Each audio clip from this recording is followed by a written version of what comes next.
Salam entrepreneur UC Onliner. Saya Nur Agustinus.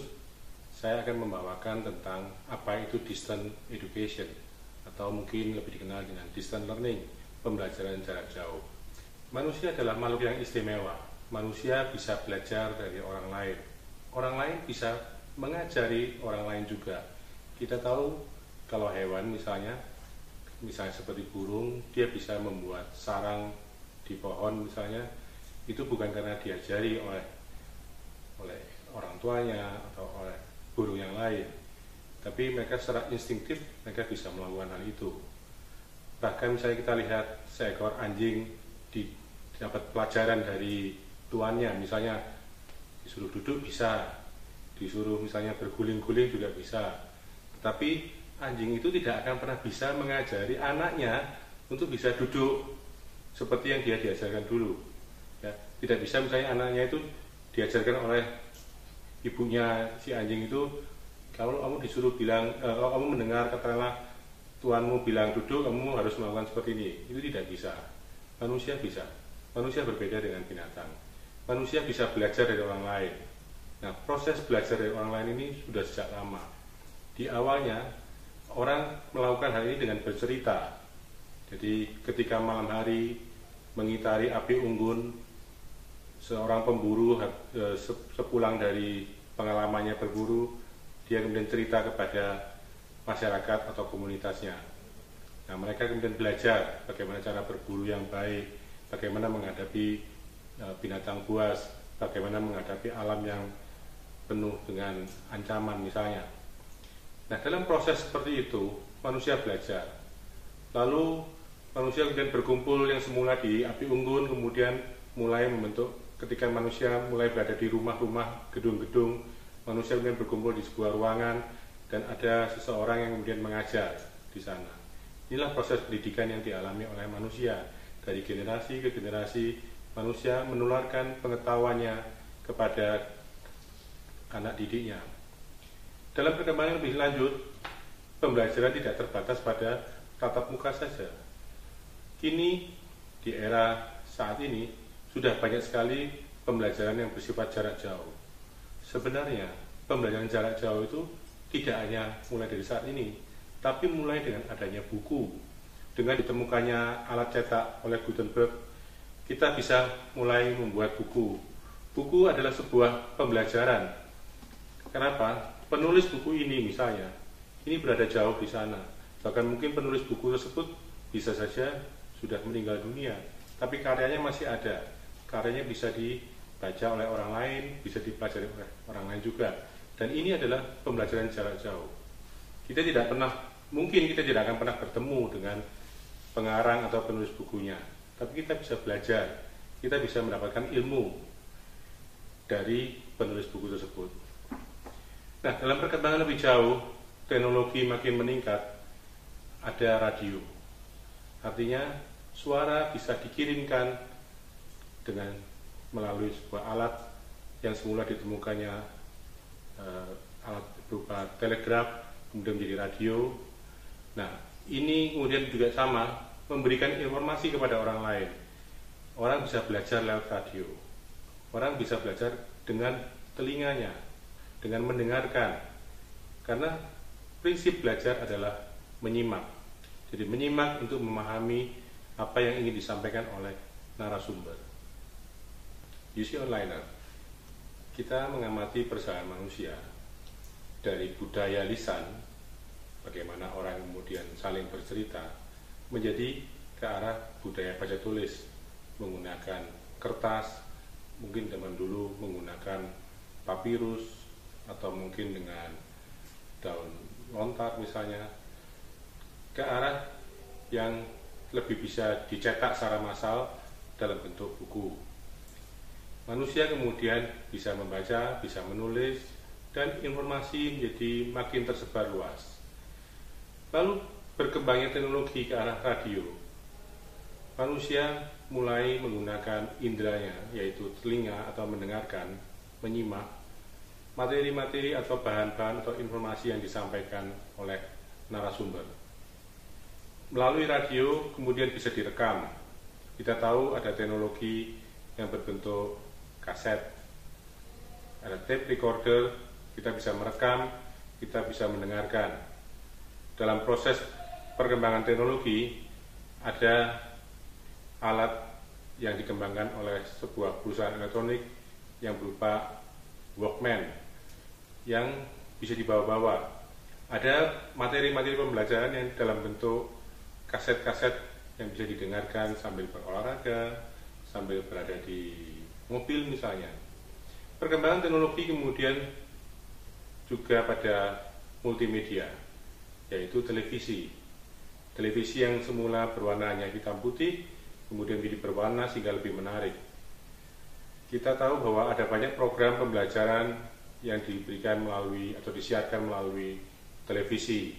Entah itu sebuah program dari stasiun TV yang memang khusus di bidang pendidikan. Kita tahu seperti misalnya BBC Knowledge, ada National Geographic, ada juga misalnya Discovery Channel. Bahkan di negara kita juga ada dulu TV pendidikan ya. Nah, semua ini adalah memanfaatkan teknologi. Bagaimana kita dengan teknologi kita bisa menyebarkan informasi pembelajaran itu lebih luas, lebih cepat, dan lebih mudah dipahami. Padahal prinsipnya sebenarnya sama ya. Dalam sebuah buku kita juga belajar. Kita tahu dalam buku-buku ada bab-bab, ada bagian-bagian yang harus dipahami oleh pembacanya.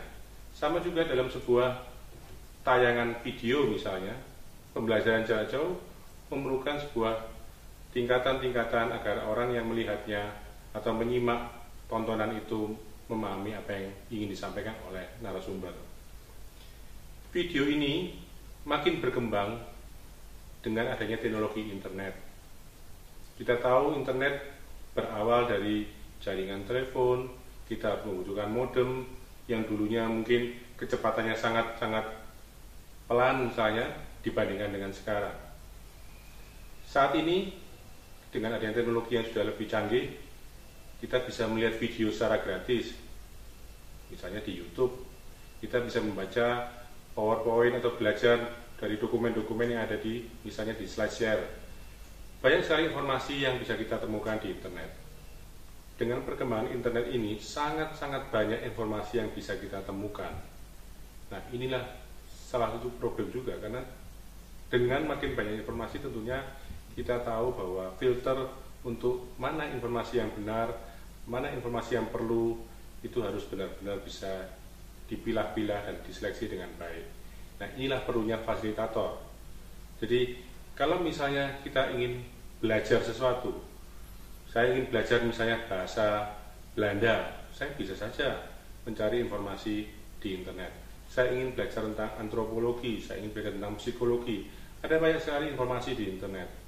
Tapi kadang-kadang itu akan membuat saya bingung, mana yang harus saya pelajari, mana yang harus lebih dulu saya pelajari untuk masuk ke tahapan-tahapan berikutnya. Nah, inilah pentingnya sebuah kurikulum, bagaimana kita tahu. Nah, inilah juga pentingnya seorang fasilitator. Selain itu, kita tahu bahwa ada desain instruksional, yaitu bagaimana pembelajaran itu benar-benar disusun, didesain agar para pesertanya atau para peserta didiknya bisa memahami apa yang kita inginkan. Nah, kita sebagai pembelajar tentunya ingin belajar sesuai dengan kebutuhan kita. Banyaknya informasi ini akan membuat peserta tentunya akan bingung. Jadi pentingnya fasilitator adalah memberikan arahan mana bahan-bahan pendidikan yang baik dan benar untuk disampaikan kepada para anak didiknya misalnya. Nah, juga selain itu, fasilitator penting untuk menjadi tempat peserta untuk tanya jawab. Karena sebuah program design learning tentunya tidak hanya semata-mata orang belajar, tapi ingin juga mengetahui feedback atau umpan balik dari apa yang telah dikerjakannya. Sehingga orang akan mengetahui bahwa saya sudah belajar sampai tahap sekian, saya sudah memahami hal ini. Nah, inilah pentingnya sebuah proses pembelajaran.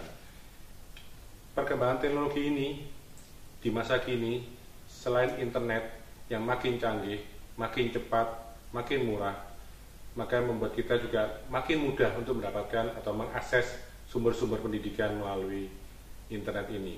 Jadi kalau bermula dari buku, dari radio, dari rekaman audio, dari rekaman video, melalui juga televisi, hingga kini kemudian bisa disebarluaskan dengan internet, maka daya jangkaunya lebih luas.